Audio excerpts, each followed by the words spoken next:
Hello, my lovely friends, and welcome to this video, and thank you for being here. Because what you're about to watch isn't just a summary, it's a shift, a turning point, a wake-up call. Today, we're diving into a book that has changed millions of lives. A book that reveals why some people succeed and others struggle. Why we stay stuck in the same patterns for years.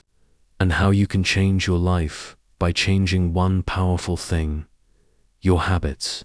The book is The Power of Habit by Jaed, and this might be the most important video you'll watch this year. Why this book matters so much. Every single day you wake up and do hundreds of things, some good, some bad, some you're proud of, some you regret. But here's the truth. Most of the things you do, from brushing your teeth, checking your phone, getting angry, procrastinating, eating junk food, giving up on your goals, they're not choices, they're habits. Automatic, unconscious, repeated over and over. And the scariest part, most people never stop to ask, why do I do what I do? This book answers that question clearly, powerfully, and scientifically. It doesn't just talk about motivation. It explains the invisible loop that runs your entire life. And once you understand it, you gain control. You can stop wasting time. You can stop sabotaging yourself. You can stop making promises you don't keep. You can build new habits, real discipline, long-term success. That's why this summary isn't just information. It's transformation. In this video, you'll learn the science behind habits and how they control you without you knowing. How to break bad habits and build new ones. The secret used by athletes, CEOs, addicts, students, writers, and even companies like Starbucks and Apple. Why willpower isn't enough, and what actually works instead. And most importantly, how to become someone who doesn't just change temporarily, but transforms permanently. If you're learning English, this video is perfect for you, because you won't just improve your mindset. You'll also improve your listening skills, your vocabulary, and your sentence understanding, all in one experience. This is how real learning happens. By listening to powerful content, thought it speaks to your heart in clear, emotional English that stays in your memory forever. So listen closely, take notes, let the words sink in, and let's begin the journey. Lesson 1. The habit loop. Cue, routine, reward. This is the foundation of everything. If you understand this, you understand your entire behavior. Jaed explains that every habit, whether good or bad, follows a pattern. It's called the habit loop, and it has 3 parts. 1. Cue, the trigger. Something that reminds your brain to start the habit. 2. Routine, the behavior. What you actually do. 3. Reward, the result. What your brain gets and why it wants to repeat it. Let's break it down with a simple example. Imagine you always eat chocolate at 4 p.m. The cue might be the time. 4 p.m., or maybe it's boredom or stress. The routine is walking to the fridge, opening it, and grabbing chocolate. The reward is the taste, the feeling of relief, the moment of pleasure. Now here's the problem. Your brain starts to expect that reward. So tomorrow at 4 p.m., your brain whispers, "Where's my chocolate?" And you repeat it again and again until it's no longer a choice. It's a habit. This applies to everything. Checking your phone, skipping the gym, smoking, gossiping, even your morning routine. It's not about willpower. It's about loops. Once you understand the loop, you can change the routine and keep the cue and reward the same. So, instead of eating chocolate when you're stressed, You go for a walk or drink water or meditate. Same cue, new routine, better reward. That's how you break the loop, by replacing the middle. Lesson 2. Craving is the real power behind your habit. This is where it goes deeper. Most people think habits are just about doing something again and again. But what actually keeps the habit alive is the craving. Craving is what makes your brain feel excited before the habit even starts. It's what makes your body feel anxious until you do it. Let's go back to the chocolate example. You're not addicted to the chocolate itself. You're addicted to the feeling you crave before you eat it. That moment of peace, that taste, that escape. Companies know this. Think about toothpaste. Did you know toothpaste never needed foam or mint? But companies added it so your brain would crave that fresh, tingly feeling. Now you don't feel clean unless it's minty. That's craving. Or look at social media. The cue, your phone buzzes. The routine, you open the app. The reward, a like, a message, a notification. But what keeps you coming back? Craving, the attention, the dopamine, the connection. Here's the truth. You can't control what you crave unless you bring awareness to it. The moment you feel that pull, pause. Ask, what am I actually craving? Is it food or comfort? Is it scrolling or escape? Once you name the craving, you reduce its power. That's the second step. In mastering your habits, understanding what your brain is really chasing. Because once you replace the craving, you break the addiction. Lesson 3. The golden rule of habit change. Change the routine. Keep the cue and reward. This lesson is the core of real transformation. It's not enough to try harder. Most people fail at breaking bad habits because they think they need more willpower. But this book reveals something far more practical and powerful. You don't need to erase the habit. You need to rewire it. The cue will still come. The reward will still matter. But you change the routine in between the part you control. Let's take a real-life example from the book. There's a man named Bill Wilson. He was an alcoholic. Every day after work, he went to a bar. The cue was stress. The routine was drinking. The reward was relaxation. He tried to quit drinking many times. But each time the cue, stress, remained. So he always went back. One day something changed. Instead of going to the bar, he called a friend. They talked for 30 minutes. He laughed. He felt lighter, less lonely. That was the breakthrough. Same cue, stress, new routine, conversation. Same reward, emotional relief. And that's how Alcoholics Anonymous was born. It's built on this golden rule. Keep the cue and reward, but replace the routine. This works for everything. If you smoke because you feel anxious, replace smoking with deep breathing or a walk. If you scroll social media because you feel bored, replace it with reading or journaling. If you eat junk food at night because you feel empty, replace it with calling someone you love. The key is, you don't break habits by fighting them. You redirect them. Think of it like a river. You don't block the flow. You dig a new path. You must become a builder of new routines. Routines that lead to the same emotional reward, but through actions that build you, not destroy you. This is how change happens, not overnight, but over and over, by replacing one damaging routine with a powerful one. Lesson 4. Keystone habits. The habits that change everything. This might be the most powerful idea in the entire book. Not all habits are equal.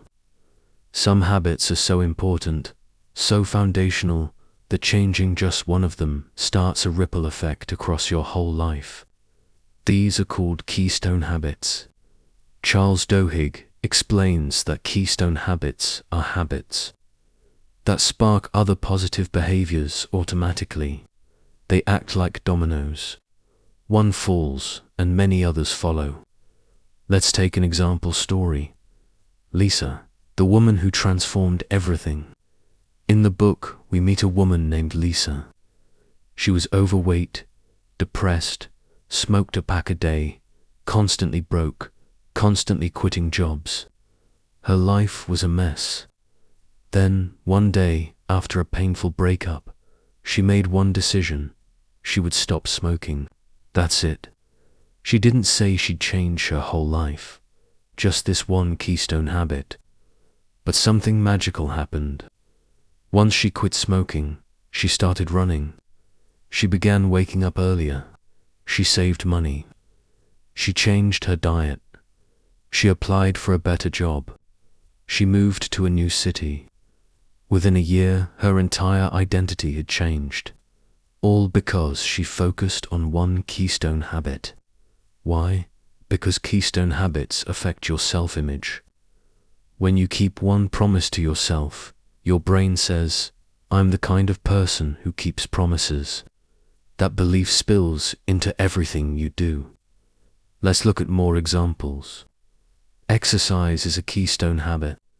People who exercise regularly tend to eat healthier, sleep better, procrastinate less, and even spend less impulsively.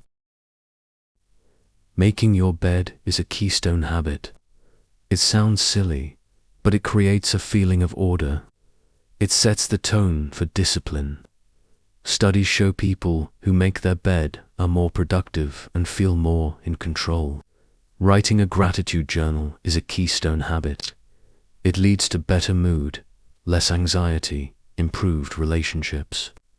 Because your brain gets trained to focus on what's working. The power of keystone habits is this. They don't just change what you do. They change who you believe you are. That's why this lesson is life-changing. You don't need to change 100 things today. You need to identify just one keystone habit and give it everything. Choose a habit that you can do daily, feels meaningful, builds your identity. Then do it again and again, and watch your life shift quietly, powerfully, and permanently. Lesson 5. Willpower is a muscle. The more you use it, the stronger it gets. Most people believe that willpower is something you're either born with or not. They say things like, "I just don't have discipline. I can't control myself. I always give up. Some people are just stronger than me." But Charles Duhigg destroys this myth. He explains that willpower is not a talent. It's not luck.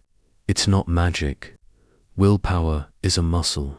And just like any muscle, it gets tired when overused, but it gets stronger when trained. Let's look at one powerful example from the book. There was a group of researchers who ran an experiment. They brought two groups of people into a room. Both groups were hungry. One group was offered chocolate chip cookies. The other group was told they could only eat radishes. The radish group had to sit there resisting the delicious smell of cookies, while they munched on bland vegetables. Later, both groups were given a puzzle to solve. It was a nearly impossible task, and the real test wasn't who could solve it, but who would try the longest before giving up. The result, the people who had resisted the cookies gave up on the puzzle much faster. Why? Because their willpower muscle was already tired.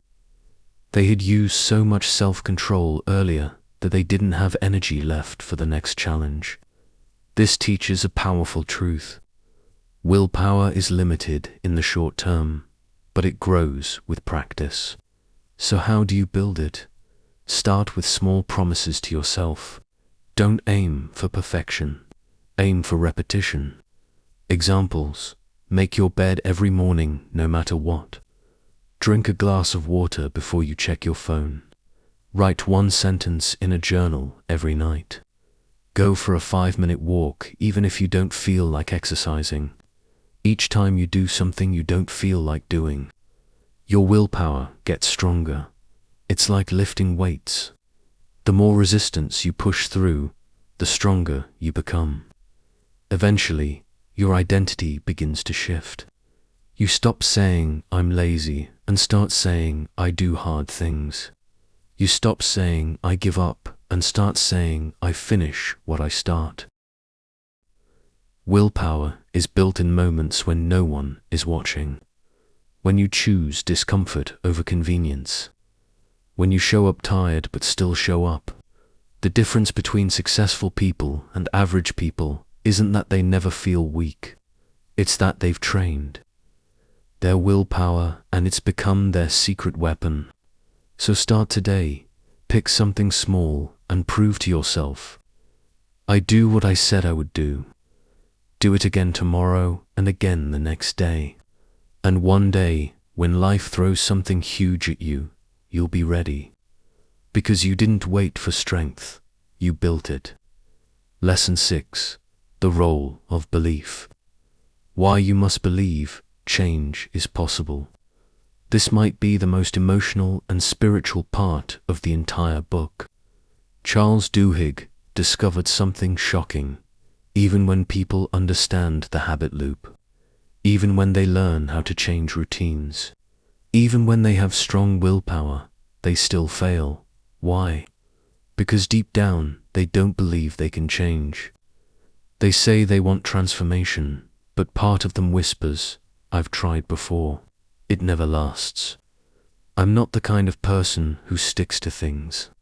I'll always be this way." And that belief becomes their prison. But here's the truth. No habit can be broken without belief. Not belief in magic, not belief in perfection, but belief in possibility. Duhigg explains this using the story of Alcoholics Anonymous AA. For decades, psychologists couldn't understand why AA worked. There was no official therapy, no medication, no scientific structure, yet millions of people got sober through it. So what made the difference? It wasn't the steps. It was the belief that change was possible, and the support of a group that believed in them, even when they didn't. AA creates a system of belief. People are surrounded by others who say, "I was like you. I failed like you. I suffered like you. But I changed. So can you." That belief, even borrowed, becomes the seed of transformation. And once people begin to believe they are capable of change, they act differently. They try again. They stay longer. They push harder, because now they're not just fighting for a result. They're fighting for a new identity. You can't change your habits permanently if you believe you are still broken. But the moment you say, "I am becoming someone new," your brain starts to align with that identity. You don't need to believe everything right now. You just need to believe one thing. Change is possible. And if that feels hard, borrow someone else's belief until it becomes yours. Look at the people who've changed. Read their stories. Surround yourself with voices that remind you who you can become. And speak this into yourself. I am not my past. I am not stuck. I am not finished. I am becoming. I am not weak. I'm training. I am not a failure. I am rebuilding. When belief enters your mind, your habits begin to shift. When belief lives in your heart, your life begins to follow. That's the invisible force behind every transformation. And that's why Lesson 6 is not just about habits, it's about hope. Lesson 7. Your environment shapes your habits more than your willpower. This lesson is one of the most eye-opening in the entire book, and it breaks a myth that destroys millions of dreams. You don't rise to the level of your goals. You fall to the level of your surroundings. Most people think habits are about self-control. They believe they fail because they're weak or lazy or undisciplined. But Charles Duhigg shows us something different. Your environment, the people, places, sounds, triggers, and systems around you often have more control over your behavior than your actual intention. Let me give you an example that explains everything. The story of the hospital soap. In a hospital, many doctors were not washing their hands, even though they knew how dangerous it was. They were told again and again. Posters were put up. Lectures were given. But still, many skipped it. And patients were dying from infections. Then someone made one tiny change. They moved the soap dispensers closer to the entrance of every room. They also placed hand sanitizer right near the beds, within reach. What happened? Hand washing rates skyrocketed. Infections dropped dramatically. No lecture, no new rules, no punishment. Just a change in environment. The habit didn't require willpower anymore. It became automatic because it was easy. This is how habits work. If your phone is next to your bed, you'll scroll before sleep. If junk food is in your kitchen, you'll eat it eventually. If you surround yourself with people who complain, you'll start speaking like them. But if you place your journal next to your pillow, you'll write. If your running shoes are by the door, you'll walk. If your water bottle is on your desk, you'll drink more. You don't have to fight yourself. You just have to design your space. Ask yourself, what's the first thing I see when I wake up? Is my phone pulling me into distraction? Is my home helping me become the person I want to be? Are my friends holding me back or lifting me up? You don't just build habits, you build the space where your habits are born. And here's the secret.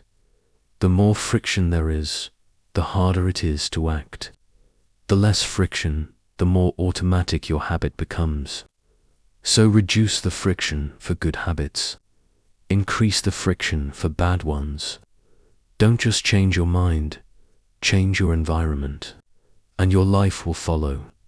Lesson 8. Small wins lead to big victories. This lesson is the beating heart of sustainable transformation. It teaches us the greatest secret behind all massive change, and it's not what you think. You don't need big motivation, you need small wins. Charles Duhigg explains that people don't fail because their dreams are too big. They fail because they ignore the small victories that build momentum, belief, and identity. Let's explore this through one of the most powerful real-life stories in the book, when Paul O'Neill became the CEO of Alcoa, one of the largest aluminum companies in America. Everyone expected him to focus on profits, market share, innovation, but he shocked the world. In his first public speech as CEO, he said this: "We're going to focus on one thing, safety. I want to make Alcoa the safest company in the world." Investors were confused. Reporters were stunned. People whispered, "He's crazy." But O'Neill knew something they didn't. He understood small wins. Focusing on safety meant better communication between workers and leaders, faster reporting systems, more discipline and structure, higher morale, fewer injuries, less downtime. Within a few years, Alcoa became more profitable than ever, not because they aimed at money, but because they aimed at a small but powerful win. This is the secret. One positive habit creates a chain reaction. You start journaling, you become more you start walking 15 minutes a day, your mood improves, your food choices improve, your sleep gets better, you make your bed every morning, you start your day with a win, you feel in control, you carry that energy into every task. Here's the most important truth. Small wins create identity.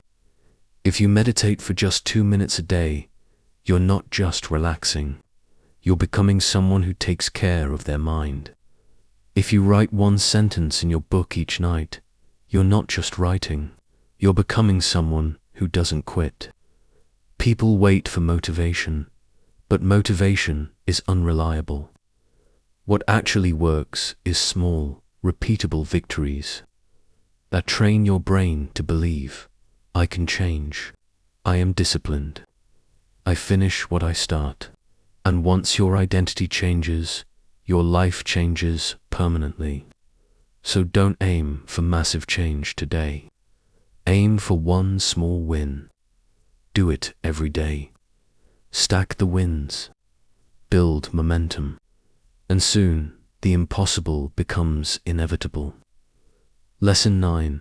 You have the freedom to change any habit, but only if you accept responsibility.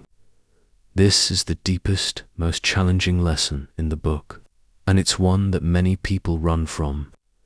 You are not your habits, but your habits have become your life. You were not born with the habit of procrastinating. You weren't born addicted to distraction. You didn't choose to be lazy, anxious, or emotionally distant. Those things were learned. But here's the truth. What was learned can be unlearned. What was repeated can be replaced. What became automatic can be redesigned. But only if you do one thing. Take full responsibility for what happens next. This book ends with a hard but beautiful truth. No matter where you come from, no matter how bad your past habits have been, no matter what excuses the world has given you, you still have the power to change your habits, and therefore change your life. Let's take a powerful real-world example from the book. Angie Bachman was a housewife, bored, lonely, looking for excitement. She started gambling just for fun at first, but soon it became her escape, her obsession, her identity. Over the years, she lost millions of dollars. Her family was destroyed, her reputation ruined. She blamed the casino, the stress, the boredom, the lies she told herself. And yes, the system played a role. Casinos knew how to manipulate her habits. They knew her schedule, her weaknesses. They gave her perks. They made it easy for her to fall. But here's what the book teaches us. The system might have been unfair, but the decision to keep playing, that was hers. Even when she saw herself losing, even when the guilt was overwhelming, even when she knew she had a problem, she kept going, because she never stopped and said, I'm responsible for this loop, and I can change it. This is what separates those who transform from those who stay stuck. The people who change their habits don't wait for the world to be fair. They don't blame their phone, their job, their parents, their past, their partner. They look in the mirror and say, this is my life, and I am in control now. You have to choose that. No one will do it for you. Your brain will try to run on autopilot. It will pull you toward the familiar, even if it's painful. But if you interrupt the loop, if you stop and say, not this time, you reclaim your power. And here's the secret. The brain doesn't care what habits you build. It will automate anything you repeat. So why not automate greatness? Why not program your mind to default to discipline instead of delay, to courage instead of comfort, to consistency instead of chaos? You are one decision away from becoming someone new. Not next year, not after you feel ready, not when the fear goes away, but now, right now. This is your moment to choose what your future self will thank you for.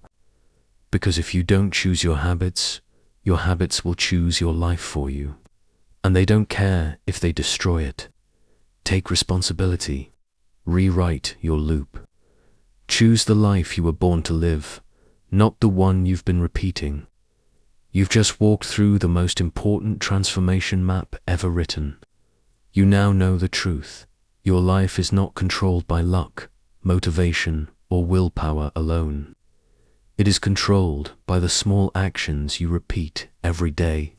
And the moment you take control of those actions, your future opens. You've learned how habits work. You've learned how to break them. You've learned how to build new ones. You've learned that belief matters, that environment matters, that small wins matter, that keystone habits matter, that you are never stuck unless you choose to be. Now it's time to do something most people never do. Apply it, use it, live it. This video wasn't just a summary, it was a mirror. And if you listened closely, it reflected a version of yourself that you've forgotten. The one that still believes, the one that still tries, the one that still has fire left in them. That person is still there. You don't need permission. You don't need more time. You need one thing: to take one habit and begin. One new action, one new decision, one loop rewritten, and your entire life begins to shift. It won't be easy, but it will be worth it. Now, before you go, I want to remind you of something important. If this video spoke to your heart, if it gave you even one moment of clarity, if you felt seen, understood, or inspired, then I invite you to subscribe. Because on this channel, we don't just read books. We build better lives through them. We take the wisdom of pages and turn it into action, into power, into real change. So hit subscribe, not just for the next video, but for the next version of you. Because your story isn't over. It's just beginning. And the next chapter starts with one habit chosen by you. I believe in you. Now go take the first step and never look back.